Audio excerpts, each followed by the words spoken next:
Yeah, no, I think that they should definitely be together. I think, there's little things that they have to figure out. I mean, Castle was with two women in two marriages and Lord knows how many women. Um, and something went wrong there. And I think for Beckett, she needs to know what happened there. And I kind of have a feeling that Castle hasn't come to full terms with those relationships and why they broke up.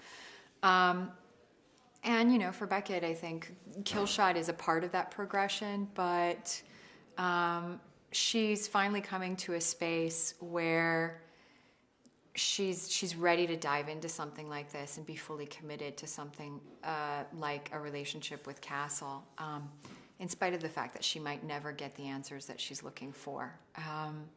So I think those were necessary steps, and I think that they're just about at the point of being together, which I can't wait for. I think they're perfect for each other.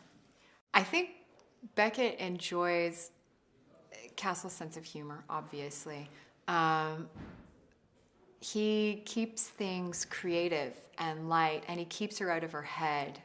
And he's inspiring for her because he is almost he's the embodiment of this other side of her, which is, this kind of, I think, youthful and energetic person that decided to change because of events in her past. But it's all there, it's all in her, and you see it, I see it at least, when the two of them are doing that kind of verbal foreplay when they're figuring out, solving a case together, and they jump in on each other's lines and feed each other information, and they get really high on solving a case together. But that's that excitement that they both share.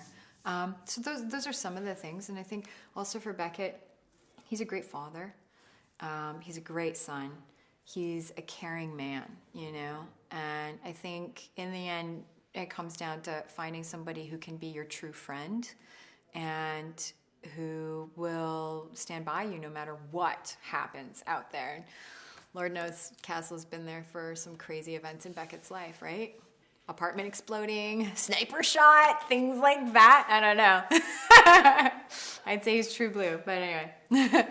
Yeah, I mean, she at the beginning of the series, she was portrayed as very by the book, and I think we've been unpeeling all of that as we've gone on in years, and she's just as like mischievous as Castle's character is, and it's nice to see pops of that here and there. Um, what I'm liking about Beckett, especially this season, and I think anybody can relate to this, is no one's perfect. Everyone's flawed. And it's, I think, a really kind of modern experience to have heroes that are flawed and they're trying to become their better selves. They might not always make the right decisions. They might not always do everything the best way possible.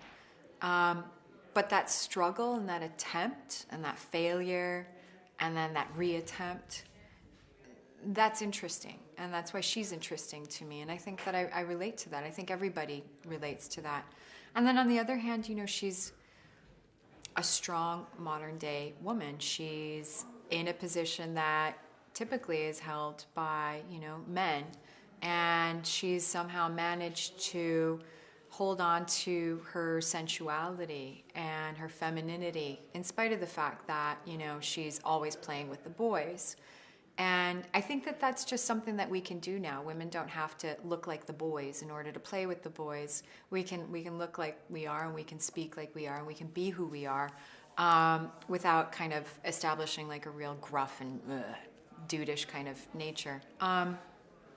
So she's interesting like that, and I think she's somebody that I also kind of admire and look up to. She has a tremendous amount of integrity. She's very intelligent, and she's adorable as well in the same time,